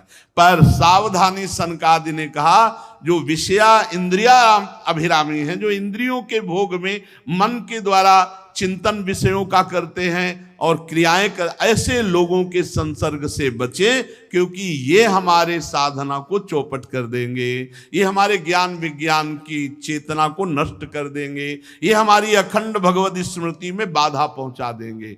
हम मनन करके आचरण में उतारे, और ये तो छोड़ दीजिए कि हमें भगवत प्राप्ति होगी कि नहीं। कितने ऐसे चरित्र आप सुनेंगे जिनका परिणाम है सुनने मात्र से भगवत प्राप्ति। ये हम तो नहीं कह रहे ना, ये भगवान व्यास देव जी लिख रहे हैं, श्री सुखदेव जी कह रहे हैं। तो जब रजिस्टर हमारा देखा जाएगा ना, तो बहुत ऐसे प्रमाण है जिनमें हमें भगवत प्राप्ति हो जाएगी। ये वृंदावनवासी है, ये कथा सुना है, ये नाम जप किया है, ये दंडवती लगाई है, तो यमराज जी के पास हिसाब नहीं है इनका देने का। तो वो भगवान के हाथ में है हिसाब, और भगवान करुणामय है। भगवान एक पक्ष देखते हैं भक्त का, भगवान दो पक्ष नहीं देखते। जब भगवान के पास हिसाब जाता है तो भगवान एक पक्ष देखते, जन अवगुण प्रभु मान न खाऊ, वो ये नहीं देखते। दीन बंधुवत, ये मेरा है बस, इसने मन वचन कर्म से मेरा सहारा लिया, इसकी जो गलती है वो मेरी गलती है, क्योंकि मेरे सहारे था ना, बस पार हो जाते हैं। अपने को भगवत प्राप्ति की चिंता नहीं करनी, अपने को भगवत चिंतन करना है। पूज्य श्री भाई जी हनुमान प्रसाद पोद्दार जी कहते हैं, उत्तम भागवत वो है जो किसी बात की चिंता ना करके हर समय भगवत चिंतन में रहता है। भगवत चिंतन क्या चाहिए? कुछ नहीं, भगवत प्राप्ति नहीं, बार बार जन्म मरण हो, हमें इससे भी मतलब नहीं, इससे भी मतलब। कितनी मस्ती है यार, कितनी मस्ती है। अपने लोग हाय हाय, मतलब किसी की बातें सुनकर ऐसा लगता है कितना डूबा हुआ है चिंता में। अरे फिर काहे के शरणागत, अपनी चिंता।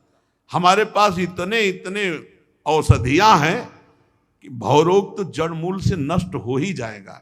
एक बार जिसने भगवान का नाम ले लिया, एक बार जिसने भगवान का नाम सुन लिया, दुर्गति शब्द से बच गया। एक बार जिन नाम ली हित सु होए, एक नाम त्रैलोक हितारे। हम ऐसे भगवान के दास हैं। तो बोले निरंतर के लिए क्यों कहते हैं? अरे इतना कीमती, हम एक बार जिसकी महिमा है ऐसी, तो हम बार बार जप करके उनका साक्षात्कार इसी जन्म में करेंगे। अंतिम परिणाम की फाइनल की नहीं, वहां हमको रजिस्टर ही गायब करवा देना है। इतना नाम जप करना है कि यमराज रजिस्टर बंद करके और भगवान के पास भेज दे कि अब हमारे से आगे केस बढ़ गया। भगवान के पास हमारा रजिस्टर पहुंच जाए, इसलिए निरंतर नाम जप करो, भगवद आश्रित रहो, भगवत प्राप्ति। तो अरे भगवत प्राप्त हैं, धाम में बैठे हैं, भगवत स्वरूप हैं। हम भूल गए अपने स्वरूप को, इसीलिए हम पछता रहे, इसीलिए उसी भूल को सुधारना है।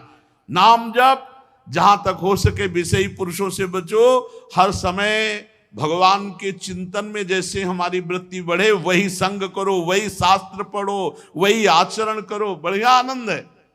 अभी अभी जीवन मुक्त हो यार, कोई बांधे नहीं है।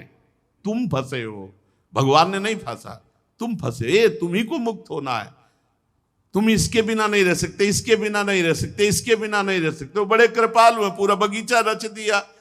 और तुम अब शरीर के बिना रहना सीख जाओ, अभी जीवन मुक्त हो गए और जान जाओगे कि कौन भगवान है, कहां भगवान है, कैसे भगवान, तुम कौन हो।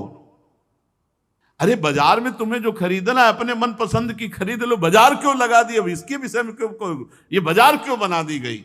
नहीं, ऐसे ऐसे प्रश्न करता।